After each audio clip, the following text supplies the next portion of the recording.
આજે યુટ્યુબર માટે આવેદનપત્ર આપવામાં આવ્યું છે તેના વિશે સોમલેશભાઈ તમે શું કહેવા માંગો છો?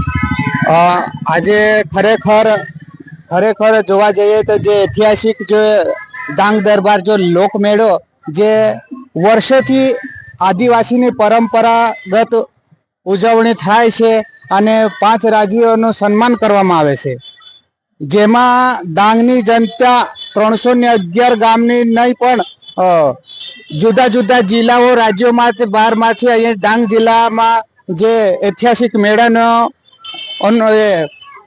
મેળા જોવા માટે દૂર દૂરથી પબ્લિકો આવે છે.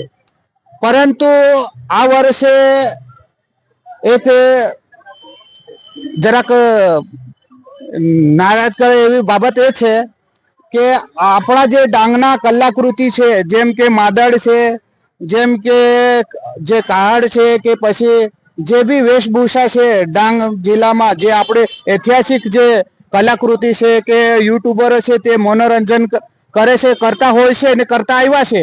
પરંતુ આ વખતે ક્યાંક ને ક્યાંક થોડી કમી થઈ છે. હવે વહીવટી તંત્ર દ્વારા કેવી રીતે નક્કી કરવામાં આવ્યું એ તો વહીવટી તંત્રને ખબર. પરંતુ મારી એ જ એક આદિવાસી કલાકૃતિ અને ક્રિએટરોને જે હું પ્રમુખ વતી એટલું જ કહેવા માંગીશ કે અમારા જે સ્થાનિકો છે, જે અમારું જે પરંપરાગત જે કોઈ બી વેશભૂષા, જાઓ કે ઠાકરે નૃત્ય છે, માદળ નૃત્ય છે, પછી પાવરી નૃત્ય છે, એવું જે રંગુપન પર જે વર્ષો પહેલા જે તમાશા હોય કે એવી કલાકૃતિ બતાવવામાં આવતી, આ વર્ષે બહારના જે કલાકારો આવીને કરી ગયા છે. એટલા માટે આખું ડાંગ જિલ્લાના જેટલી પણ કલાકૃતિઓ છે અને જેટલા બી તમાશાવાળા છે એ રોષે ભરાયા છે.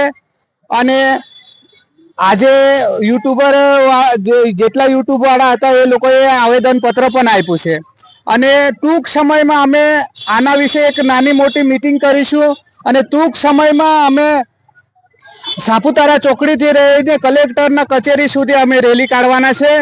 અને આખરે જેટલી બી કલાકૃતિઓ છે, જેટલા પણ તમાશાવાળા છે એ લોકોને અમે બધાને આહવાન કરીશું અને અમે વહીવટી તંત્રને અમારો જે શક્તિ પ્રદર્શન છે, આદિવાસી કલાકૃતિ છે, યુટ્યુબરો છે, જેટલા જુદી જુદી જાતના જે પ્રોગ્રામ કરનારા છે બધાને અમે બોલાવીશું અને સાપુતારા ચોકડીથી રહીને કલેક્ટર કચેરી સુધી અમે રેલી કાઢીશું. ધન્યવાદ તમને.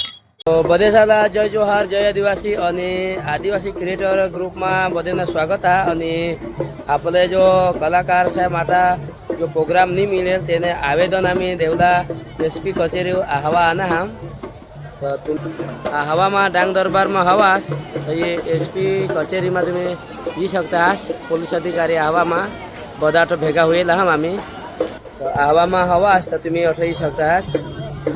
જે તો ઓફિસ હા રામ ભેગા હોયેલા હમ બધા ભેગા હોયેલા હતી.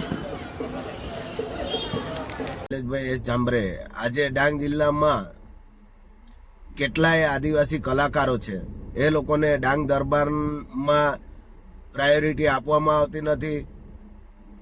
જે ડાંગ દરબારની જે સંચાલન કરનાર સમિતિ સામે અમારો આક્ષેપ તો નહીં, ડાયરેક્ટલી અમે કહી શકીએ કે તમે ડાંગ જિલ્લાના સ્થાનિક ગ્રાઉન્ડ લેવલના પેલા કલાકારોને તમે આમંત્રિત કરો, બહારથી કેટલા કલાકારો લાવો છો.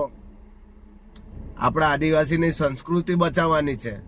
ડાંગ જિલ્લામાં આદિવાસીની સંસ્કૃતિ ખતમ કરવાની નથી, જેથી કરીને તમે બહારથી જ કલાકારો બોલાવો છો.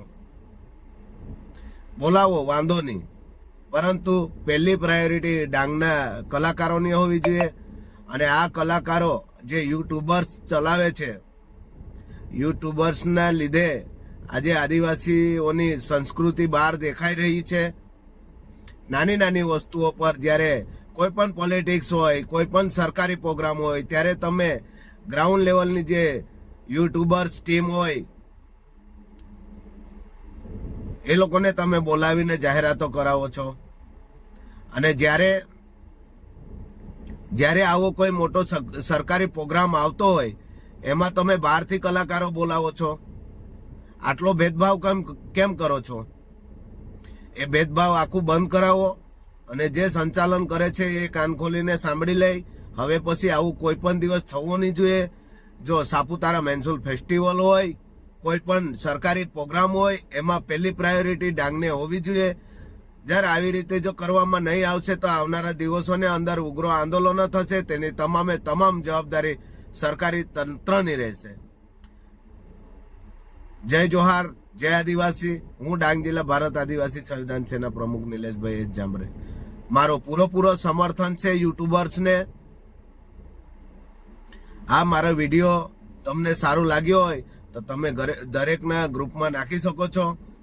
અને જે રીતે તમારા જોડે જે ખોટું થયું છે એ કોઈ પણ દિવસ સમાજ ચલાવી લેશે નહીં. જેથી કરીને અને તમને પણ હું અપીલ કરું છું, આપણી સંસ્કૃતિ બચાવવા પાછળ તમે પણ મહેનત કરો. પોતપોતાના સમાજની સંસ્કૃતિ બચાવવા માટે કલાકારો કામ કરે છે. આપણે પણ તે રીતે કરવાનો છે, જેથી કરીને નેક્સ્ટ ટાઈમમાં કોઈ ભૂલ ન થાય. એક શાંતિપ્રિય